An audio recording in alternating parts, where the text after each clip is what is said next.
अनेक दिन मो बगीचा खाली पड़ी मु आज किछि फूल चारा नहीं मो बगीचा लगेबी। मो बगीचा बहुत सुंदर देखा। अच्छा भाई आपण कौन गोलाप गछ रखी नाहंती? मते गोलाप फूल भारी भल लगे। काऊ भौणी गोलाप गछ सरी जाइछि। मु आसंता मास गोलाप चारा आनिबी, सेतेबेले तुमे नहीं पारिब। अच्छा तेबे ठीक अछि, मते एई किछि फूल चारा दियो। तापरे काऊ किछि फूल गछ किणी घर को फेरुथिला। रास्ता रे से गोटे गोलाप गछ पड़िथिबार देखिला। आरे एटा तो गोटे गोलाप गछ पड़िछि, निश्चय के घर को नेबा समय रे पड़ी जाइथिबा। एबे गोलाप गछ मोर, मु ए गोलाप गछ नै घर को जाए। एमिति चिंता करी काऊ से गोलाप गछ को नै घर को गला। आउ ता बगीचा रे गोलाप गछ सह अन्य फूल मानक भी लगेई देला। से प्रत्येक दिन तार सबु गछ गुड़िकर अनेक जत्न नेउथिला। किछि दिन परे तार सबु गछ बड़ हेई सेथिरे अनेक फूल फुटिला। किंतु गोलाप गछ बड़ हेले भी सेथिरे गोटे भी फूल फुटिलानी। एमिति अनेक दिन बीती गला, हेले गोलाप गछ रे फूल फुटिलानी। ए सबु देखि त काऊ अनेक रागी गला। बहुत हे गला, एते दिन धरी ए गोलाप गछर मु जत्न नेउची, हेले गछरे गोटे भी फूल फुटिलानी। या पछरे मु अनेक समय नष्ट कलेनी। आउ नुह, मु आज ही ए गछ को ओपाड़ी फिंगी देबी। एमिति रागी काऊ से गोलाप गछ को ओपाड़ी जंगल भितरे फोपाड़ी दे आसिला।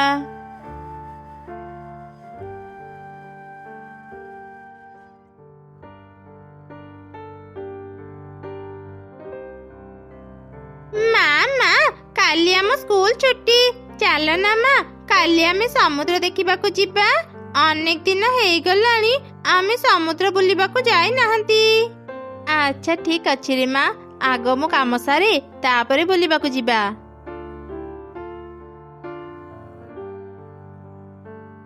मामा देख एठी गोटी गोलाप गछ पड़िछि, गछटा केते सुंदर हेछि। एते सुंदर गछ को एठी एमिति किए पकेछि? माँ आम बगीचा रे तो गोटे भी गछ नाही। चलो ना माँ आमे गछ को नहीं आम घर को जिबा, आउ आम बगीचा रे लगेबा। माँ चढ़ेबी ता कथारे राजी हेला। तापरे सेमाने गोलाप गछ को नहीं घर को गले, आउ लगेई देले। माँ चढ़ी प्रतिदिन गोलाप गछ रे पानी देउथिला। अनेक दिन गला परे भी गोलाप गछ रे फूल फुटिलानी। माँ ये केमितिका गछ? एते दिन गला परे भी ए गछरे गोटे भी फूल फुटिलानी। सेथिपाई बोधे ए गछर मालिक ताको फोपाड़ी देइथिला। माँ तुमे भी गछ को काटी दियो। एमिति कहनी रे माँ, गछटी बहुत सुंदर हेछि। आउ किछि दिन अपेक्षा करिबा, हुए तो गछरे फूल फुटिबो। सेमाने एपरी कथा हेउथिले। सेही समय चिल तांको घर को आसिला। चढ़ी तो स्वामी बंचितिला बेले मोठू अनेक टंका धार नैतिला। आज जाए तो टंकाटे भी सोजिनु। मते शीघ्र मो टंका दे, नहले मु तोरे घर को नहीं जीवी। शांत हुंतु चिल्लो आज्ञा, मते आउ किछि दिन समय दियंतु, मु आपनकर सब टंका सुजी देबी। मु आउ समय देई पारिबिनी। मु काली सकाळे पुणी आसीबी। मते मोर सब टंका देबु, नहले निज जिनिस पत्र धरी ए घर बाहरी जीबु। एमिति धमक देई चिल्लो सेठारु चली गला। माँ चढ़ी केमिति टंका सुझिब से चिंतारे थिला। से दिन राति रे माँ चढ़ी को निद हैला नहीं। से घर बाहर को चली आसिला। मो स्वामी केते कष्ट करी ए घर को तैयारी करिथिले। आज राति मो केमिति एते टंका जोगाड़ करिबि जे ए घर को रक्षा करिबि। ही कोन सेठी गोटे कोन चकचक करूची? कोन अछि से गछरे? मु त पाखो को जाए। आरे ई केमिति संभव? ई गछरे सुना गोलाप हेछि। मालिकाणी मो गोटे जादुर गोलाप गछ। प्रति राति रे जेतेबेले जह्न आलुआ मो उपरे पड़े, मो गछरे गोटे सुना गोलाप फुटे। सकाळे सूर्य आलोक मो उपरे पड़िले से सुना गोलाप अदृश्य हो जाए। किंतु तुमे जदि से सुना गोलाप तोड़ी नेब, से सुना गोलाप आउ अदृश्य हेब नाही। आरे गोलाप गछ तू कथा कहि पारुचु? ହଁ ମାଲିକାଣୀ, ରାତି ସମୟରେ ମୁଁ କଥା କହିପାରେ, ହେଲେ ଦିନ ସମୟରେ ମୁଁ ଅଦୃଶ୍ୟ ହେଇଥାଏ। ପୂର୍ବରୁ ମୋ ଗଛରେ ସୁନା ଗୋଲାପ ଫୁଟିବା ଦେଖି ମୁଁ ବହୁତ ଅହଙ୍କାରୀ ପାଲଟି ଯାଇଥିଲି। ଫୁଲ ପରି ମୋତେ ଶାସ୍ତି ଦେବା ପାଇଁ ମୋତେ ଛୋଟ କରି ଜଙ୍ଗଲ ଭିତରେ ରଖିଦେଇଥିଲେ। କହିଥିଲେ ଯିଏ ବି ନିଃସ୍ୱାର୍ଥପର ଭାବରେ ମୋର ଯତ୍ନ ନେବ, ମୁଁ ମୋ ପୂର୍ବ ଶକ୍ତି ଫେରି ପାଇବି। ମୋ ଗଛରେ ଫୁଲ ନହେଲେ ବି ତୁମେ ମୋର ଅନେକ ଯତ୍ନ ନେଇଛ ମାଲିକାଣୀ, ଯୋଉଥିପାଇଁ ମୁଁ ଆଜି ମୋ ଯାଦୁ ଶକ୍ତି ଫେରି ପାଇଲି। ତୁମକୁ ବହୁତ ବହୁତ ଧନ୍ୟବାଦ। ଆଜିଠୁ ମୋର ସବୁ ସୁନା ଗୋଲାପ ତୁମର। ତୁମେ ସେ ସୁନା ଗୋଲାପ ବିକ୍ରି କରି ତୁମର ସବୁ ଇଚ୍ଛା ପୂରା କରିପାରିବ। ସତରେ ଗୋଲାପ ଗଛ, ତୁ ବହୁତ ଭଲ। ତତେ ଅନେକ ଅନେକ ଧନ୍ୟବାଦ। ତାପରେ ଚଢ଼େଇ ସେ ସୁନା ଗୋଲାପକୁ ତୋଳି ନେଲା। ସେ ସୁନା ଗୋଲାପ ବିକ୍ରି କରି ଅନେକ ଟଙ୍କା ପାଇଲା। ସେ ଟଙ୍କାରେ ଚିଲର ସବୁ ଧାର କର୍ଜ ସୁଝିଦେଲା। ପ୍ରତି ରାତିରେ ଚଢ଼େଇ ଗୋଟେ ସୁନା ଗୋଲାପ ପାଉଥିଲା। ସେ ଖୁବ ଭଲରେ ଚଳିଲା।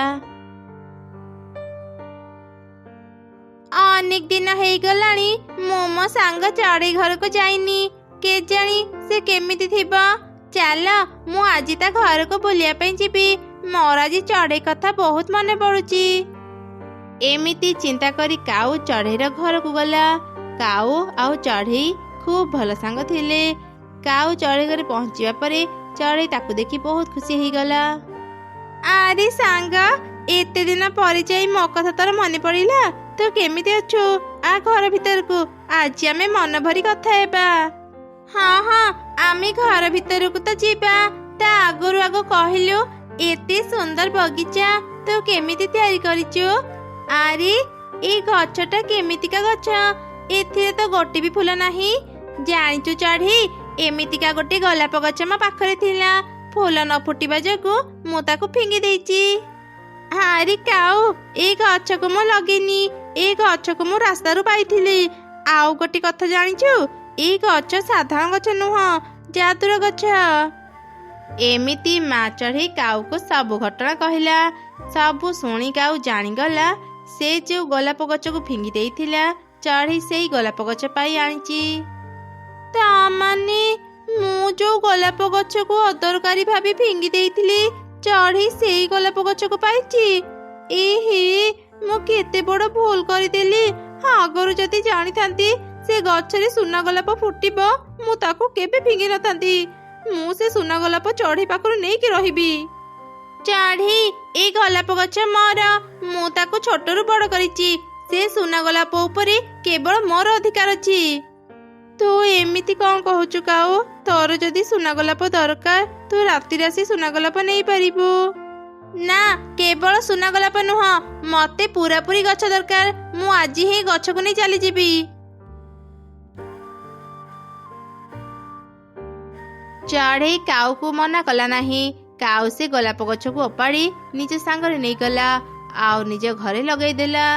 ରାତି ହେବା ପରେ,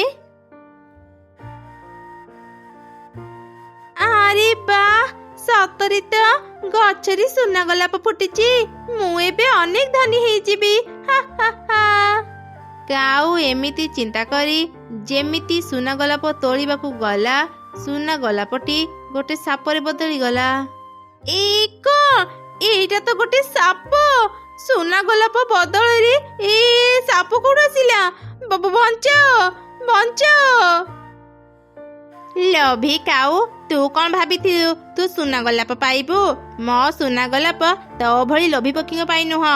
ତୁ ଶୀଘ୍ର ଚଢ଼େଇକୁ କ୍ଷମା ମାଗେ, ନହେଲେ ମୁଁ ମୋ ଯାଦୁ ଶକ୍ତିରେ ଏ ସାପ କ'ଣ ବାଘ କୁମ୍ଭୀରକୁ ବି ତୋ ପାଖକୁ ନେଇ ଆସିବି। ନା ନା, ମୋର କିଛି କ୍ଷତି କରନି। ମୁଁ କାଲି ହିଁ ଚଢ଼େଇକୁ କ୍ଷମା ମାଗିବି। ପରଦିନ ସକାଳେ କାଉ ଚଢ଼େଇକୁ ଗୋଲାପ ଗଛ ଫେରେଇ ତାକୁ କ୍ଷମା ମାଗିଲା। ଚଢ଼େଇ ବି ତାକୁ କ୍ଷମା କରିଦେଲା। ସୁନା ଗୋଲାପ ଦ୍ୱାରା ଚଢ଼େଇ ଅନ୍ୟମାନଙ୍କୁ ବି ସାହାଯ୍ୟ କରୁଥିଲା।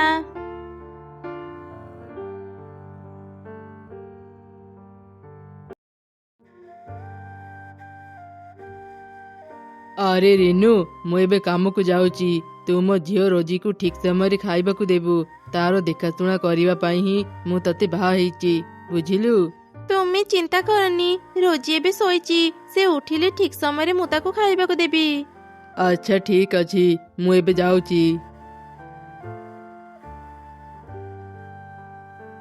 ମୋ ଦେହଟା ଆଜି ଜମା ଭଲ ଲାଗୁନି। ରୋଜି ଉଠିବା ଯାଏ ମୁଁ ଯାଇ ଟିକେ ଆରାମ କରୁଥାଏ।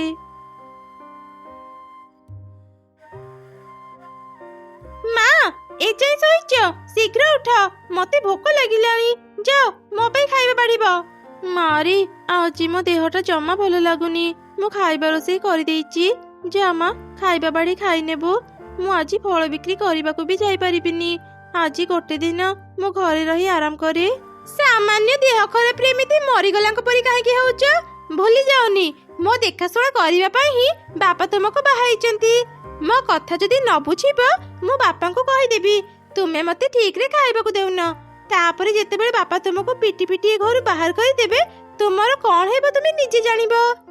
ନା ନା, ତୋ ବାପାଙ୍କୁ କିଛି ବି କହିବୁନି। ମାରି, ତମ ମାନଙ୍କ ଛଡା ମୋର ଆଉ ଦୁନିଆରେ କିଏ ଅଛି କହିଲୁ? ତୁ ବସ, ମୁଁ ଏବେ ଖାଇବା ଆଣି ଦଉଛି। ଖାଲି ଖାଇବା ବାଢିବ ତା ନୁହଁ, ବଜାରକୁ ଯାଇ ଫଳ ବି ବିକ୍ରି କରିବ। ଆଉ ଫଳ ବିକ୍ରି କରି ଯାହା ବି ଟଙ୍କା ପାଇବ ସବୁ ଆଣି ମତେ ଦେବ, ବୁଝିଲ? ରିନୁ ଆଉ ତା ଝିଅକୁ କିଛି ନ କହି ସେଇ ଦୁର୍ବଳ ଶରୀର ନେଇ ତାକୁ ଖାଇବା ବାଢିଦେଲା। ତାପରେ ସେ ଫଳ ଝୁଡ଼ି ଧରି ବଜାରକୁ ଗଲା ଆଉ ଫଳ ବିକ୍ରି କଲା। ଆସନ୍ତୁ ଆସନ୍ତୁ, ମୋ ପାଖରୁ ତାଜା ତାଜା ମିଠା ଫଳ ନେଇଯାଆନ୍ତୁ।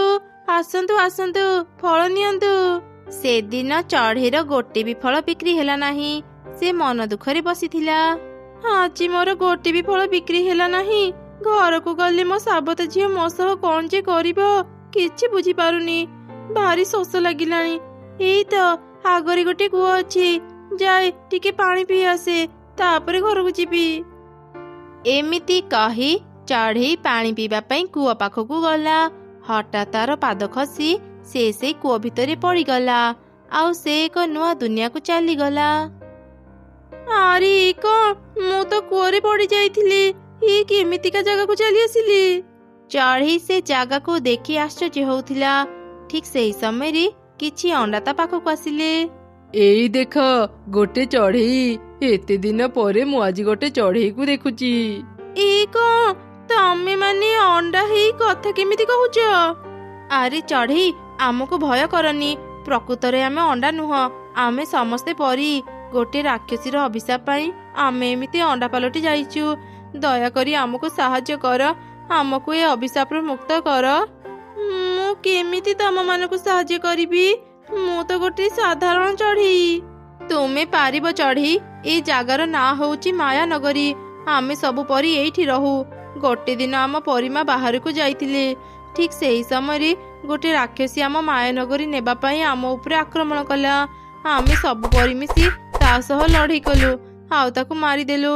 ମରିବା ପୂର୍ବରୁ ସେ ଆମକୁ ଅଭିଶାପ ଦେଇଗଲା। ତା ଅଭିଶାପ ଯୋଗୁଁ ଆମେ ସମସ୍ତେ ଅଣ୍ଡା ପାଲଟି ଗଲୁ। ଯେତେବେଳେ ଆମ ପରିମା ଆମ ପାଖକୁ ଆସିଲେ ସେ ବି ଆମକୁ ଏ ଅଭିଶାପରୁ ମୁକ୍ତ କରିପାରିଲେନି। କିନ୍ତୁ ସେ ଆମକୁ ଏ ଅଭିଶାପରୁ ମୁକ୍ତ କରିବା ପାଇଁ ଏକ ଉପାୟ କହିଦେଇ ଗଲେ।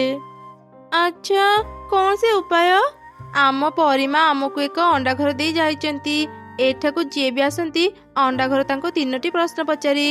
ଯିଏ ବି ଅଣ୍ଡା ଘରର ସଠିକ ଉତ୍ତର ଦେଇପାରିବ ସେ ଆମକୁ ଏ ଅଭିଶାପରୁ ମୁକ୍ତ କରିପାରିବ।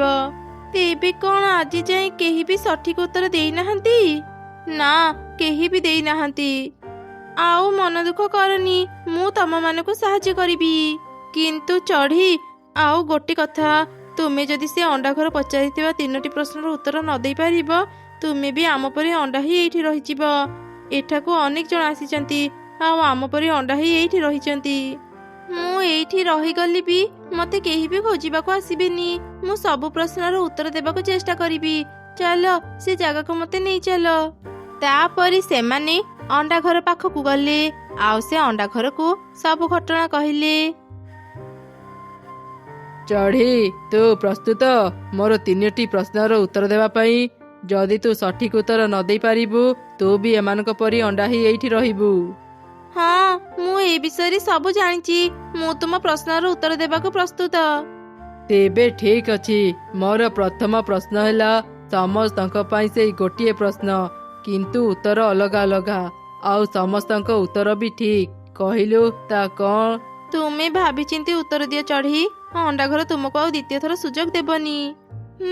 ପ୍ରଶ୍ନ ତ ଖୁବ୍ ଜଟିଳ, କିନ୍ତୁ ମୁଁ ଉତ୍ତର ଦେବାକୁ ଚେଷ୍ଟା କରିବି। ସମସ୍ତଙ୍କ ପାଇଁ ପ୍ରଶ୍ନ ଗୋଟିଏ, କିନ୍ତୁ ଉତ୍ତର ଅଲଗା ଅଲଗା। କଣ ହେଇପାରେ? ଆରେ ହଁ ନା, ତାର ଉତ୍ତର ଅଲଗା ହେଇଥାଏ। ସେ ପ୍ରଶ୍ନଟି ହେଉଛି ତୁମ ନାଁ କ'ଣ? ସଠିକ ଉତ୍ତର। ବାସ୍ ଚଢ଼େଇ, ତୁମେ ପାରିଦେଲ। ଏବେ ଖାଲି ଆଉ 2ଟି ପ୍ରଶ୍ନର ଉତ୍ତର ଦେବାକୁ ଚେଷ୍ଟା କର, ତାପରେ ଆମେମାନେ ମୁକ୍ତ ହେଇଯିବୁ। ଏବେ ମୋର ଦ୍ୱିତୀୟ ପ୍ରଶ୍ନ। ବାଘ ପରି ସେ ଡେଇଁପାରେ, କୁକୁର ଭଳି ସେ ବସିପାରେ, ପାଣିରେ ଛାଡ଼ିଦେଲେ ସୁଲ ପରି ଭାସେ। ଏବେ କହ ସେ କିଏ? କ'ଣ ହେଇପାରେ ୟାର ଉତ୍ତର? ଡଙ୍ଗା? ନା ନା, ଡଙ୍ଗା ପାଣିରେ ଭାସେ କିନ୍ତୁ ବାଘ ପରି ତ ଡେଇଁ ପାରେନି। ତାହେଲେ କ'ଣ ସାପ? କିନ୍ତୁ ସାପ ତ କୁକୁର ପରି ବସି ପାରେନି। ଓହୋ, ଏଇ ପ୍ରଶ୍ନର ଉତ୍ତର କ'ଣ ହେବ? ମୁଁ କିଛି ବୁଝିପାରୁନି। ମତେ କିଛି ସମୟ ଦିଅ, ତାପରେ ମୁଁ ଏ ପ୍ରଶ୍ନର ଉତ୍ତର ଦେବି। ଆଚ୍ଛା ଠିକ ଅଛି, ମୁଁ ତତେ 1 ଘଣ୍ଟାର ସମୟ ଦେଉଛି। ଆଚ୍ଛା ଶୁଣ, ମତେ କିଛି ପାଣି ଆଣିଦିଅ, ମତେ ଭାରି ଶୋଷ ଲାଗୁଛି। ଚଢ଼େଇ, ଆମେ ଅଣ୍ଡା ହେଲା ପରେ ଆମକୁ ଆଉ ଭୋକ ଶୋଷ ହେଉନି। ଆମ ପାଖରେ ଏବେ ପାଣି ନାହିଁ, କିନ୍ତୁ ହଁ, ପାଖରେ ଗୋଟେ ଝରଣା ଅଛି। ଆମ ସାଙ୍ଗରେ ସେଠାକୁ ଚାଲ, ତୁମେ ପାଣି ପିଇ ଚାଲି ଆସିବ। ତାପରେ ଚଢ଼େଇ ସେମାନଙ୍କ ସାଙ୍ଗରେ ଝରଣା ପାଖକୁ ଗଲା ଆଉ ପାଣି ପିଇଲା। ସେତେବେଳେ ତାର ନଜର ଗୋଟେ ବେଙ୍ଗ ଉପରେ ପଡ଼ିଲା। ଚଢ଼େଇକୁ ତା ପ୍ରଶ୍ନର ଉତ୍ତର ମିଳିଗଲା। ମତେ ମୋ ପ୍ରଶ୍ନର ଉତ୍ତର ମିଳିଗଲା। ଚାଲ ଏବେ ସେ ଅଣ୍ଡା ଘର ପାଖକୁ ଯିବା। ଉତ୍ତର ଭାବିଲୁ ନା ଆଉ ସମୟ ନେବୁ? ହଁ ହଁ, ମତେ ଉତ୍ତର ମିଳିଗଲା। ତୁମ ପ୍ରଶ୍ନର ଉତ୍ତର ହେଉଛି ବେଙ୍ଗ। ବେଙ୍ଗ ବାଘ ପରି ଡେଇଁପାରେ, କୁକୁର ପରି ବସିପାରେ, ଆଉ ପାଣିରେ ସୁଲ ପରି ଭାସିପାରେ। ସଠିକ ଉତ୍ତର। ତୁ 2ଟି ପ୍ରଶ୍ନର ସଠିକ ଉତ୍ତର ଦେଲୁ। ଏବେ ତୋ ପାଇଁ ମୋର ଶେଷ ପ୍ରଶ୍ନ। ସେ ଦୌଡ଼େନି କି ରୁହେନି, ସବୁବେଳେ ଚାଲିଥାଏ। ସେ କାହାର ବି ନୁହଁ, ସେ ଏକା ହିଁ ସବୁ କିଛି। କହିଲୁ ସେ କିଏ? ଏଇ ପ୍ରଶ୍ନଟି କୋଉଠି ଶୁଣିଲା ପରି ମନେ ହେଉଛି। ଆରେ ହଁ, ମନେ ପଡ଼ିଲା। ଆରେ ମା, ମୁଁ ଆଜି ତତେ ଗୋଟେ ପ୍ରଶ୍ନ ପଚାରିବି, ତାର ଉତ୍ତର କହିବୁ। ସେ ଦୌଡ଼େନି କି ରୁହେନି, ସବୁବେଳେ ଚାଲିଥାଏ। ସେ କାହାର ବି ନୁହଁ, ସେ ଏକା ହିଁ ସବୁ କିଛି। କହିଲୁ ସେ କିଏ? ବାପା, ମୁଁ ଏ ପ୍ରଶ୍ନର ଉତ୍ତର ଜାଣିନି। ଏ ପ୍ରଶ୍ନର ଉତ୍ତର ହେଉଛି ସମୟ। ସମୟ କେବେ ବି ରୁହେନି, ସେ କାହାର ନୁହଁ। ସେଥିପାଇଁ ଠିକ ସମୟରେ ସବୁ କାମ କରିନେବା ଉଚିତ, ବୁଝିଲୁ? ଏ ପ୍ରଶ୍ନର ଉତ୍ତର ହେଲା ସମୟ। ଏକଦମ ଠିକ। ତୁ ମୋର ସବୁ ପ୍ରଶ୍ନର ଉତ୍ତର ସଠିକ ଦେଇଛୁ। ଏବେ ସମସ୍ତେ ମୁକ୍ତ। ତାପରେ ଅଣ୍ଡା ହେଇଥିବା ସବୁ ପରୀ ଆଉ ପଶୁ ପକ୍ଷୀ ମୁକ୍ତ ହେଇଗଲେ। ସମସ୍ତେ ଚଢ଼େଇକୁ ଧନ୍ୟବାଦ ଜଣାଇଲେ। ତୁମକୁ ଅନେକ ଅନେକ ଧନ୍ୟବାଦ ଚଢ଼େଇ, ତୁମ ପାଇଁ ଆଜି ଆମେ ସମସ୍ତେ ମୁକ୍ତ ହେଇପାରିଲୁ। ପରୀ, ଏବେ ତମେ ମାନେ ବିପଦ ମୁକ୍ତ। ମତେ ଏବେ ମୋ ଘରେ ପହଞ୍ଚେଇ ଦିଅ। ମୁଁ ଯଦି ଆଜି ଘରକୁ ନ ଫେରିବି, ମୋ ଝିଅ ମତେ ବହୁତ ପିଟିବ। ତୁମ ଝିଅ ତୁମକୁ ମାରିବ? ସେ କେମିତିକା ଝିଅ? ସେ ମୋର ନିଜ ଝିଅ ନୁହଁ, ସେ ମୋର ସାବତ ଝିଅ। ହେଲେ ଆଜି ଯାଏଁ ମୁଁ ତାକୁ ମୋ ନିଜ ଝିଅ ପରି ଦେଖାଶୁଣା କରିଛି, କିନ୍ତୁ ସେ ମତେ କେବେ ବି ତା ମା ଭାବିନି। ସେ ମତେ ଅନେକ ମାରେ, ବେଳେ ବେଳେ ତ ଖାଇବାକୁ ବି ଦିଏନି। ବୁଝିଗଲି ଚଢ଼େଇ, ତୁମେ ଭାରି ସରଳ। ସେଇ ସୁଯୋଗରେ ତୁମ ଝିଅ ତୁମ ଉପରେ ଅତ୍ୟାଚାର କରୁଛି। ଚିନ୍ତା କରିନି, ମୁଁ ତୁମକୁ ଗୋଟେ ଉପହାର ଦେବି। ସେଇ ଉପହାର ନେଇ ଏବେ ନିଜ ଘରକୁ ଯାଅ। ଏଇ ଯାଦୁର ରଙ୍ଗୀନ ଅଣ୍ଡା ଆଜିଠୁ ତୁମର। ତୁମେ ଯାହା ବି ଏ ଅଣ୍ଡାକୁ ମାଗିବ, ସେ ତୁମକୁ ସବୁ ଦେବ। ତୁମକୁ ଆଉ ଫଳ ବିକ୍ରି କରିବାକୁ ପଡ଼ିବନି। ତୁମକୁ ବହୁତ ବହୁତ ଧନ୍ୟବାଦ ପରୀ। ରଙ୍ଗୀନ ଅଣ୍ଡା, ଏବେ ମତେ ମୋ ଘରେ ପହଞ୍ଚେଇ ଦିଅ।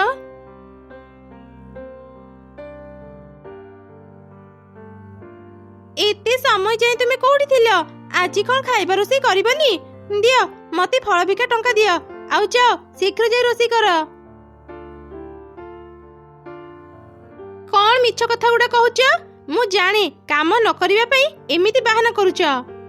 ମୁଁ ସତ କହୁଛି ରେ ମା, ଏଇଟା ଯାଦୁର ରଙ୍ଗୀନ ଅଣ୍ଡା। ତତେ ଭୋକ ଲାଗୁଛି ନା? ଦେଖେ ମୁଁ ଏ ରଙ୍ଗୀନ ଅଣ୍ଡାକୁ କେମିତି ଖାଇବା ମାଗୁଛି। ଯାଦୁର ରଙ୍ଗୀନ ଅଣ୍ଡା, ମୋ ଝିଅ ପାଇଁ ଅନେକ ଭଲ ଭଲ ଖାଇବା ଦିଅ। ଦେଖିଲୁ ତ ମା, ଏବେ ତୁ ପେଟ ପୁରା ଖାଇବା ଖା। ମୁଁ ଯାଉଛି, ଟିକେ ଆରାମ କରିବି।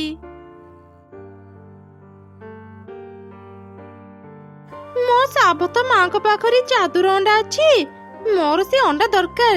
ଯେମିତି ବି ହେଉ ମୁଁ ତାଙ୍କ ପାଖରୁ ସେ ଅଣ୍ଡା ଆଣିକି ରହିବି।